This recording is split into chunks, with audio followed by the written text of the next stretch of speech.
अभी तो मोहब्बत का आगाज है, अभी तो मोहब्बत का अंजाम होगा। भाई साहब, ये जो रेलवे को अपनी गलतियों से जो मोहब्बत है ना, जो बार बार गलतियां करता है, अब इन गलतियों का अंजाम आने वाला है। जैसा कि आपको अच्छे से पता है कि रेलवे रिफॉर्म के लिए बहुत सारा प्रयास किया जा रहा है। एजुकेशन के जितने भी फील्ड के बेहतरीन टीचर्स हैं और जितने भी सारे इस फील्ड से जुड़े हुए टीचर्स हैं, सभी पूरे तरीके से अपनी शिद्दत से लगे हुए हैं कि बच्चों के साथ जो अन्याय हुआ है पिछले कुछ सालों में, ये अन्याय दोबारा आगे ना दोहराया जाए, इस तरीके की हरकतें रेलवे के द्वारा ना करी जाए। तो इन सभी चीज़ों के लिए कल सुबह 11 बजे 10 जुलाई 11 बजे को एक बार फिर ट्विटर कैंपेन पे आपको जबरदस्त अपना दम दिखाना है। क्या हमारी 5 मांगे हैं वो सब आप अच्छे से जानते हो। रेलवे कैलेंडर जारी करे। मैं आपको एक छोटा सा क्विक रिकैप दे देता हूं कि क्या मसला है, कुछ बच्चों को शायद अगर नहीं पता तो मैं आपको बता देता हूं। रेलवे पिछले कई सालों से, अगर मैं बात करूं 2019 में जो ग्रुप डी की वैकेंसी आई वो जाकर के कंप्लीट होती है। 2019 की वैकेंसी, आप इस चीज को समझो, 2019 में वैकेंसी आई फरवरी 2019 में वैकेंसी आई थी और ये क्लियर हो रही है, लास्ट जाकर के पूरा प्रोसेस कंप्लीट हो रहा है मार्च 2024 में। इस बीच में 5 साल का समय ले गए।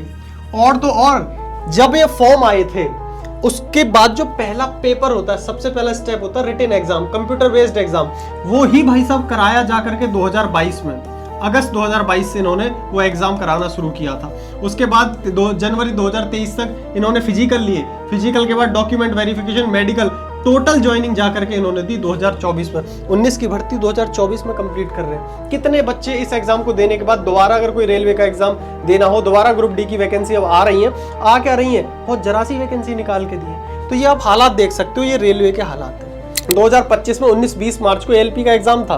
भाई साहब, बच्चे सेंटर पे जाकर के पता चलता है कंप्यूटर काम ही नहीं कर रहे हैं। वहां पे बोल दिया जी, एक छोटा सा नोटिस डाल दिया बाद में कि आपका तो एग्जाम कैंसिल हो गया है, टेक्निकल ग्लिच के कारण आपका एग्जाम कुछ समय बाद कराया जाएगा और आपको सूचित कर दिया जाएगा। इस तरीके की हरकत रेलवे की है। और सेंटर जाता है हजार किलोमीटर दूर, वहां जाकर के सेंटर, बच्चा घर से निकल के जा रहा है, पूरे एफर्ट्स लगा रहा है, 2-3 दिन पहले जाना पड़ता है बच्चे को, वहाँ कमरा ले रहा है और वहां से पेपर दे के आ रहा है, घर आके पता चल रहा है जी पेपर ही कैंसिल हो गया।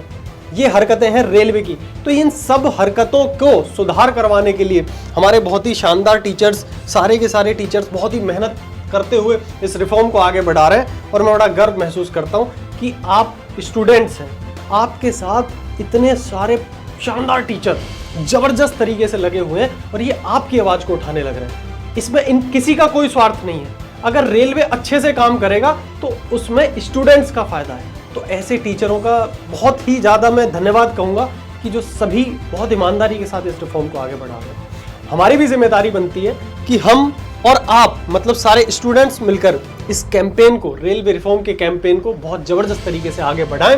हमारी 5 मांगे हैं, ये आपका हैशटैग है, ये एक मेन हैशटैग है रेलवे रिफॉर्म। इसको ज़बरदस्त तरीके से ट्विटर पे आपको कल सुबह 11 बजे जबरदस्त तरीके से बार बार रीट्वीट कर देना। जो टीचर्स या हमारे पेजेस पे जो ट्वीट पड़ा है उसको जाकर के रीट्वीट कर देना, ठीक है।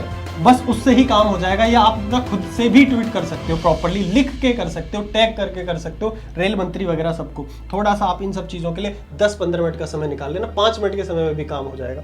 मेन मांगे क्या है आप सभी को अच्छे से पहले से ही पता है, फिर भी मैं एक बार बता देता हूँ। रेलवे कैलेंडर, हमेशा कैलेंडर जारी होना बड़ा जरूरी है। इससे ही बच्चे का माइंडसेट तैयार होता है कि भैया ये वाली वैकेंसी इस समय आने वाली है और इस वैकेंसी का इस समय पेपर होगा।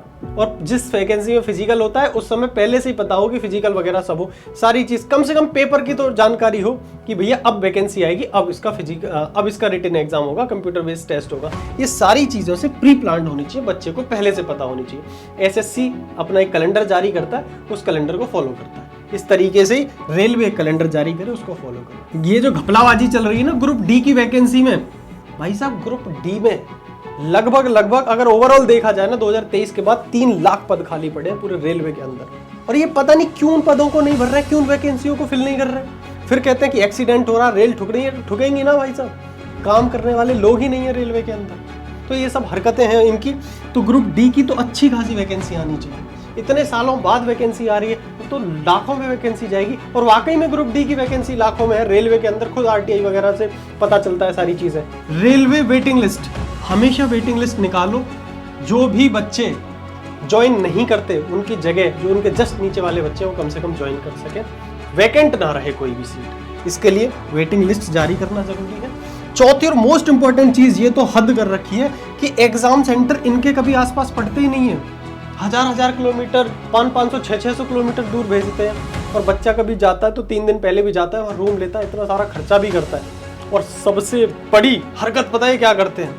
लास्ट में कह देंगे आपका एग्जाम कैंसिल हो गया, बच्चे को सेंटर पे जाकर के वहां अपना टाइम वेस्ट करके वापस आता है। फिर बोले कि दोबारा कभी कराया जाएगा, सूचित कर दिया जाएगा, बच्चा फिर दोबारा जाएगा। तो एग्जाम सेंटर सबसे पहली बात तो पास में हो।